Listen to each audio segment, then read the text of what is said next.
जिस दिन तुमने श्री कृष्ण की ये 10 बातें अपना ली, उसी दिन से जीत तुम्हारी होगी। हर सुबह हम कुछ नया करने का सोचते हैं, पर शाम तक वही थकावट, वही उलझन, वही सवाल, क्या मैं सही कर रहा हूं? कब आएगी सफलता? क्यों बार बार गिरता हूं? अगर ये सवाल तुम भी खुद से पूछते हो, तो अब वक्त आ गया है कि तुम जवाब वहां से लो जहां से अर्जुन ने लिया था। श्री कृष्ण की वाणी सिर्फ श्लोक नहीं, वो जीवन की चाबी है। हर बात में वो शक्ति है जो तुम्हें डगमगाते हुए कदमों से उठाकर विजेता की चाल में खड़ा कर सकती है। 10 अमूल्य बातें जिनसे अर्जुन डर से शक्ति बना, कर्ण भ्रम से विनाश की ओर चला और श्री कृष्ण साक्षात दिशा बन गए। हर बात के साथ है एक गूढ़ कहानी, जिससे न केवल प्रेरणा मिलेगी, बल्कि तुम अपने भीतर बदलाव महसूस करोगे। ये सब बातें तुम्हें एक ही राह पर ले जाएंगी, जहां कोई बहाना नहीं बचेगा, सिर्फ परिणाम होगा। अगर तुम ठान चुके हो कि अब तुम संघर्ष नहीं, विजय का हिस्सा बनोगे, तो आओ कृष्ण की वाणी को आत्मा में उतारो और वह बनो जो संसार बदल सकता है। श्री कृष्ण वाणी। बात एक, कर्म पर ध्यान दो, फल की चिंता मत करो। कुरुक्षेत्र की धरती पर शंख बज चुका था, रथों के पहिए गूंज रहे थे, सेनाएं सज चुकी थीं, लेकिन अर्जुन, जो कि पांडवों का सर्वश्रेष्ठ धनुर्धर था, वह अपने रथ के भीतर झुका बैठा था। उसकी आंखों में आंसू थे। मैं इन लोगों पर बाण कैसे चलाऊं? केशव, उसने कहा, ये मेरे अपने हैं। भीष्म पितामह, गुरु द्रोणाचार्य, मेरे रक्त संबंधी। यदि युद्ध जीत भी गया तो किसके लिए? श्री कृष्ण मुस्कुराए रथ के आगे गए और बोले, हे पार्थ, तू युद्ध की जटिलताओं में उलझ गया है। आओ मैं तुझे एक पुरानी कथा सुनाता हूँ, एक किसान की, जिसने मुझे ही सिखा दिया था कि कर्म क्या है और फल क्या है। बहुत वर्षों पहले द्वारका के बाहर एक बूढ़ा किसान रहा करता था। उसका नाम था धर्मा। वह न बहुत ज्ञानी था, न धनवान, बस एक छोटा सा खेत था और एक संकल्प, हर वर्ष बीज बोना है, चाहे मौसम जैसा भी हो। एक वर्ष वर्षा नहीं हुई। लोग कहने लगे, इस बार तो खेत सूखा रहेगा, कोई बीज नहीं उगने वाला। लेकिन धर्मा ने खेत जोता, मिट्टी तैयार की और बीज बो दिए। गांव वाले हंसने लगे, ये देखो, पागल है क्या, फसल का कोई भरोसा नहीं और फिर भी मेहनत कर रहा है। धर्मा मुस्कुराया और बोला, बीज बोना मेरा धर्म है, फल देना उसका काम है, जो ऊपर बैठा है। उस रात श्री कृष्ण स्वयं भेष बदल कर आए और पूछा, हे धर्मा, यदि तुझे पता हो कि इस बार भी फसल नहीं उगेगी, तब भी क्या तू बीज बोएगा? धर्मा ने हाथ जोड़कर उत्तर दिया, हाँ प्रभु, क्योंकि जब तक मैं जीवित हूँ मेरा कर्तव्य यही है। यदि मैं बीज न बोऊं तो मैं कौन हूँ? खेत भी पहचान खो देगा और मैं भी। श्री कृष्ण चुप रहे। वह रात को लौट गए और अगले दिन से वर्षा प्रारंभ हुई, समय से अधिक, और धरती भर गई अन्न से। श्री कृष्ण बोले, हे पार्थ, उस किसान की तरह तू भी अपने युद्ध का बीज बो। तू योद्धा है, तेरा धर्म है युद्ध करना। परिणाम की चिंता मत कर, वह मेरा अधिकार है। अर्जुन ने शस्त्र उठाया। उसके नेत्रों से अब जल नहीं, प्रकाश निकल रहा था।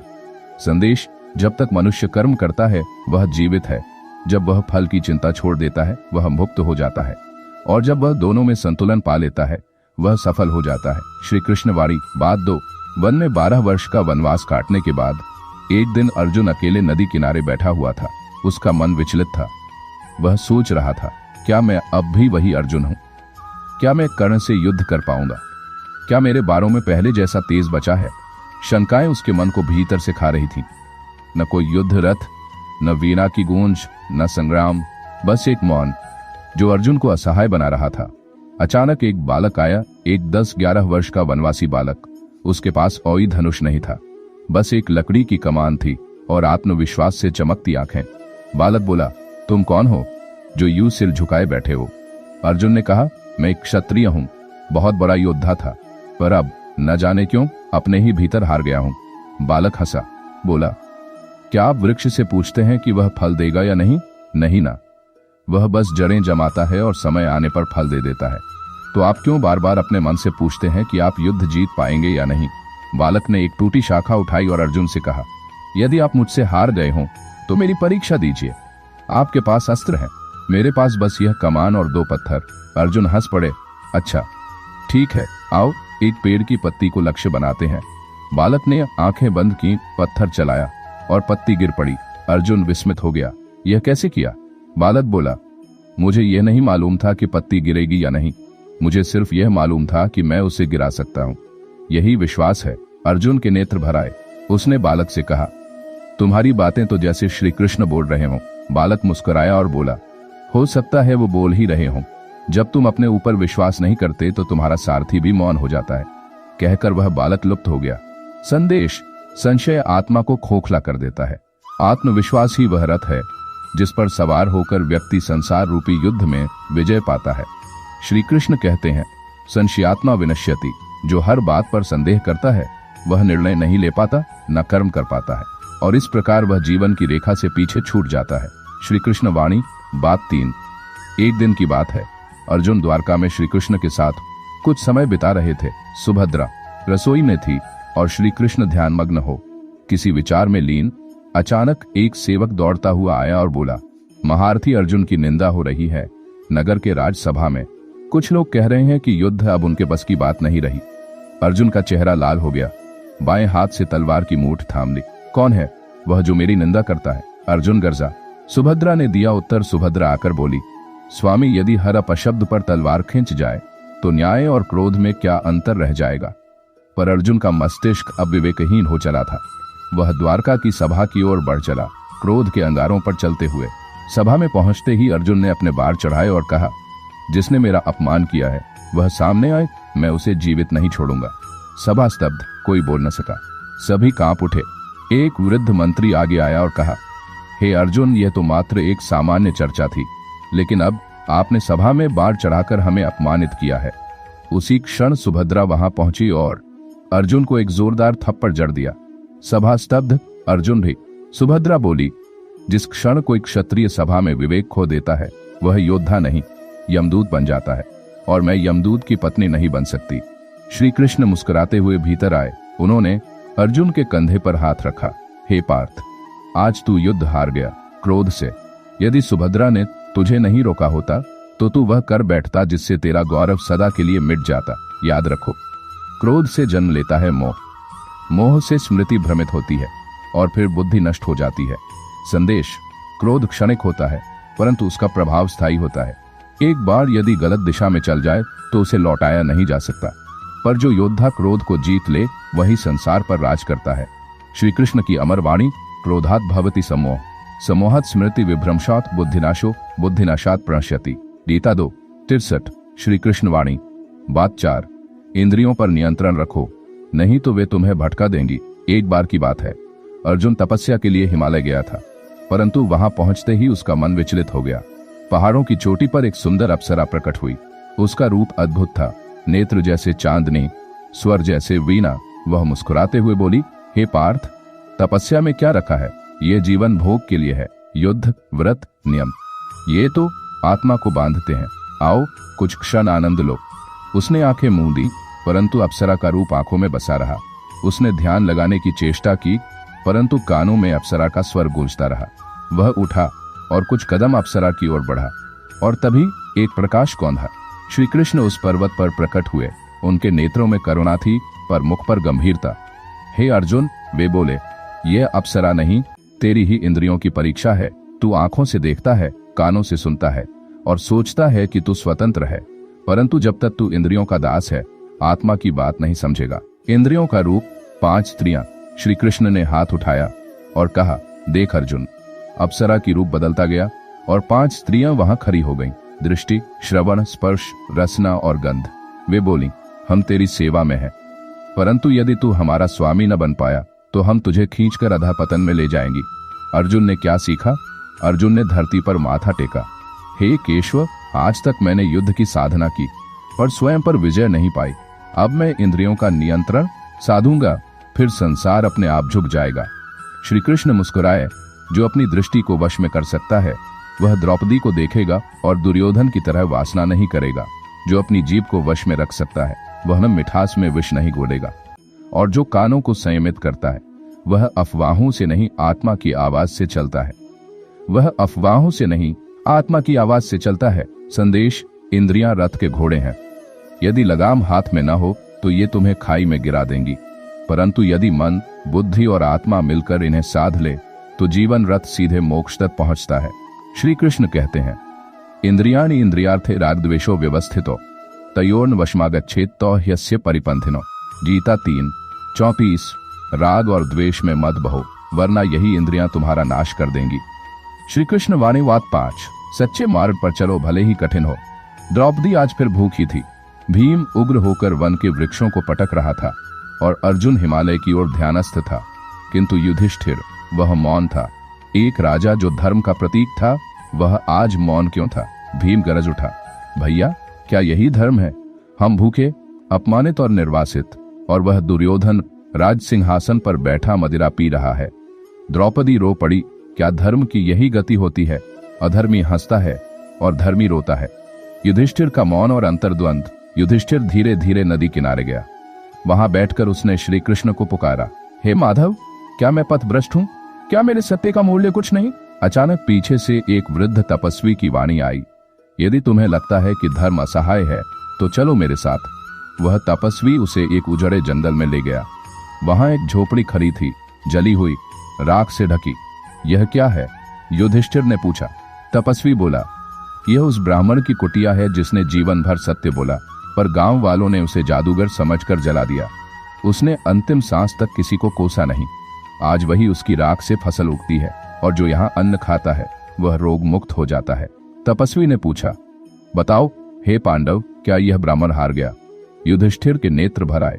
नहीं, वह बोला, उसका शरीर भस्म हुआ, पर उसका धर्म जीवित रहा। वह अमर है क्योंकि उसने कठिन मार्ग चुना, पर सच्चा। तपस्वी मुस्कुराया और उसका रूप बदल गया। वह श्री कृष्ण थे। हे धर्मराज, यदि तू भी दुर्योधन की तरह अधर्म करता तो क्या तू युधिष्ठिर कहलाता? धर्म की चाल धीमी है, पर जब वह चलता है तो युगों को बदल देता है। युधिष्ठिर लौटे और द्रौपदी से कहा, प्रिय, मुझे नहीं मालूम जीत कब होगी, पर मैं जानता हूं, यदि हम धर्म का पथ छोड़ देंगे तो जीत कर भी हार जाएंगे, और यदि हम सत्य पर अडिग रहे तो हार कर भी अमर हो जाएंगे। संदेश, सत्य का मार्ग कांटों भरा होता है, परंतु उसी पर चलकर चरित्र खिलता है। जो धर्म पर टिकता है, समय उसके चरण धोता है। श्री कृष्ण कहते हैं, धर्मो रक्षति रक्षित। जो धर्म की रक्षा करता है, धर्म अंत में उसकी रक्षा करता है। श्री कृष्ण वाणी बात 6। समय का सदुपयोग करो, यही सबसे बड़ा धन है। कौरव सेना राजमहल में योजना बना रही थी। दुर्योधन ने कहा, हमारे पास भीष्म है, द्रोणाचार्य है, कृपाचार्य है, अश्वत्थामा है। पांडवों को पराजित करना तो खेल है। भीष्म बोले, परंतु ध्यान रखना, उनके पास श्री कृष्ण है, और श्री कृष्ण के पास समय की समझ है। युद्ध तलवार से नहीं, समय पर किए गए निर्णय से जीते जाते हैं। जब पांडवों ने श्री कृष्ण से पूछा, क्या आप हमारे लिए शस्त्र उठाएंगे, तो उन्होंने कहा, नहीं, मैं युद्ध नहीं करूंगा, मैं केवल सारथी बनूंगा, लेकिन मेरी रणनीति समय को साध लेगी। भीम हैरान था, केवल सारथी, वह भी बिना युद्ध किए। श्री कृष्ण ने कहा, मैं पहले हस्तिनापुर जाऊंगा, एक शांति दूत बनकर। अर्जुन ने कहा, क्या आप युद्ध टालना चाहते हैं? श्री कृष्ण बोले, नहीं, मैं समय की परीक्षा ले रहा हूं। यदि दुर्योधन समय पर समझ जाए तो रक्त बहाने की जरूरत नहीं, और यदि वह नहीं समझा तो मैं पूरी दुनिया को दिखा दूंगा कि किसने धर्म को ठुकराया। दुर्योधन ने श्री कृष्ण को बांधने की योजना बनाई, पर जैसे ही श्री कृष्ण ने अपना विराट रूप दिखाया, सभा कांप उठी। वह बोले, आज समय ने स्वयं को प्रकट किया है। जिसने धर्म को ठुकराया वह अब समय के न्याय से बच नहीं सकेगा। उस दिन से राजाओं की दृष्टि बदल गई। जो पहले तटस्थ थे, अब पांडवों के पक्ष में आने लगे। श्री कृष्ण ने युद्ध से पहले ही पांडवों से कहा, द्रुपद को समय रहते प्रसन्न करो, वह सेना देगा। शिखंडी को समझाओ, भीष्म के लिए वही छेद है। घटोत्कच को रात्रि युद्ध में उपयोग करो, कर्ण की शक्ति वहीं खत्म हो जाएगी। भीम, अर्जुन, युधिष्ठिर सब सोच में पड़ गए। ये सब तो युद्ध से पहले की बातें हैं। श्री कृष्ण बोले, जो युद्ध के पहले ही सोच ले कि कहां कौन गिर सकता है, वह कभी नहीं गिरता। श्री कृष्ण एक दिन कर्ण से मिलने गए। उन्होंने कहा, तुम पांडवों के भाई हो, आओ धर्म की ओर आओ, समय है। कर्ण बोला, प्रभु देर हो चुकी है। श्री कृष्ण बोले, देर नहीं होती, देर को बनाया जाता है। जिसने समय को खो दिया वह जीवन में सब कुछ पाकर भी अंत में खाली रह जाता है। संदेश, समय वह अस्त्र है जो बिना रक्त बहाए विजय दिलाता है। जो समय को बांध ले वह भाग्य को भी मोड़ देता है, और जो समय गंवा दे वह साम्राज्य होते हुए भी पराजित होता है। श्री कृष्ण कहते हैं, कालोस्मि लोकक्षयकृत प्रवृद्ध, मैं ही समय हूँ जो लोगों का नाश करता है। गीता 11:32। श्री कृष्ण वाणी बात 7। संगति पर ध्यान दो, संग ही रंग देता है। कर्ण, सूर्य का पुत्र, कुंती की संतान, अद्भुत धनुर्धर, परंतु समाज ने उसे सूत पुत्र कहकर ठुकरा दिया। गुरु द्रोणाचार्य ने उसे शिक्षा देने से मना कर दिया। द्रौपदी ने उसका अपमान किया। सूतपुत्र से विवाह नहीं करूंगी।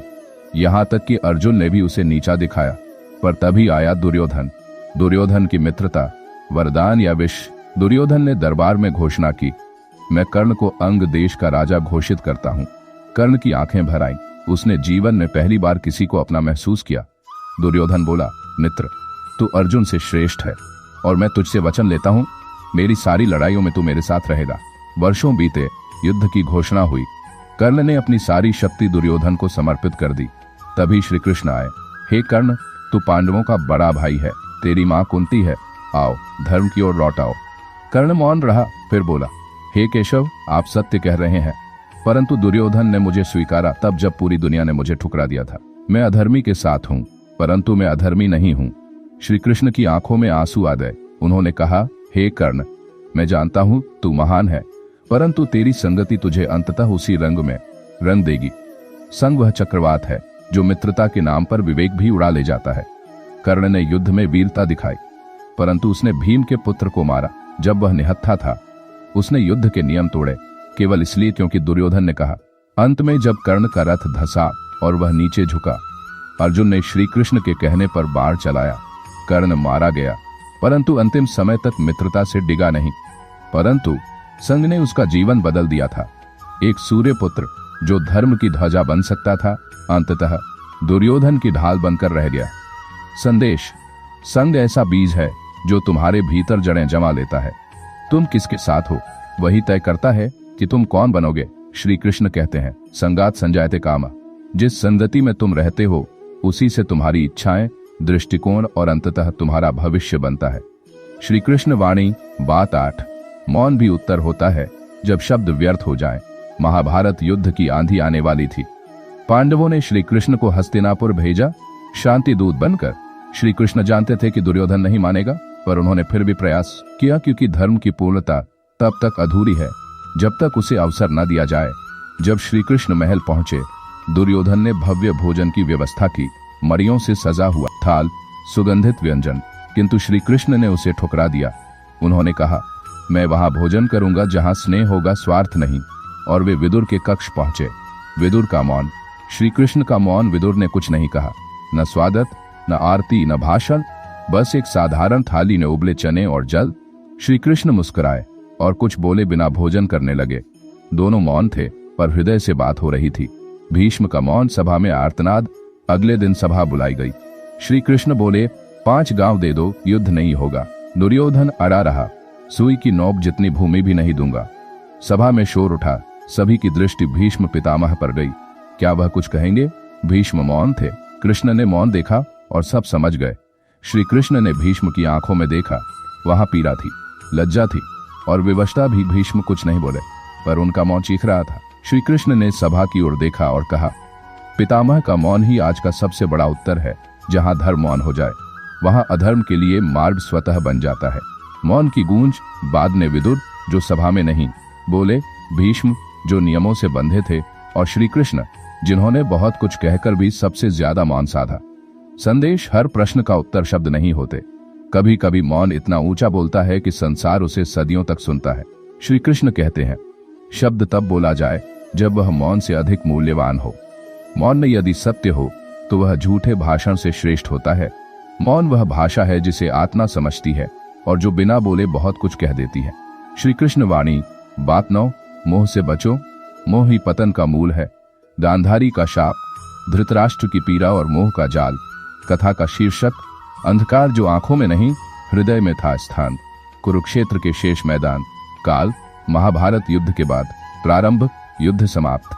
पर अशांति शेष। कुरुक्षेत्र की धरती अब शांत थी, परंतु उसका हृदय लहूलुहान। धृतराष्ट्र, अंधे राजा, उसका एक एक पुत्र मारा गया।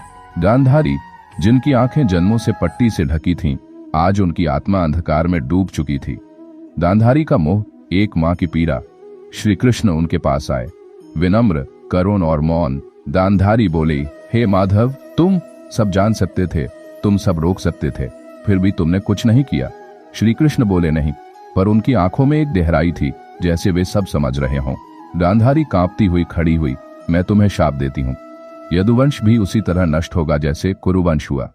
श्री कृष्ण धृतराष्ट्र के पास गए। राजा ने कहा, हे वासुदेव, मैं जानता था कि दुर्योधन गलत है, पर वह मेरा पुत्र था, कैसे उसे त्याग देता। श्री कृष्ण धीरे से बोले, राजन, पुत्र के प्रति स्नेह धर्म से ऊपर हो जाए तो वह मोह बन जाता है, और मोह वही करता है जो हुआ। श्री कृष्ण ने उदाहरण दिया, राजन, कल्पना कीजिए, एक नाव डूब रही है, उसमें तुम्हारा पुत्र भी है और राज्य का धर्म भी।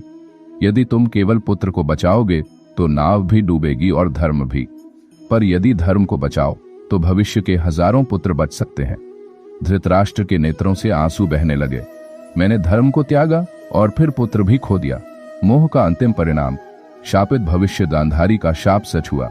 यदुवंश के अंदर ही लड़ाइयां शुरू हुईं। श्री कृष्ण का पूरा वंश आपसी कलह में समाप्त हो गया। ये मोह के बीज थे जो कुरुक्षेत्र में बोए गए और द्वारका में फले। संदेश, मोह वह जाल है जो प्रेम का मुखौटा पहनकर विवेक को बांध देता है।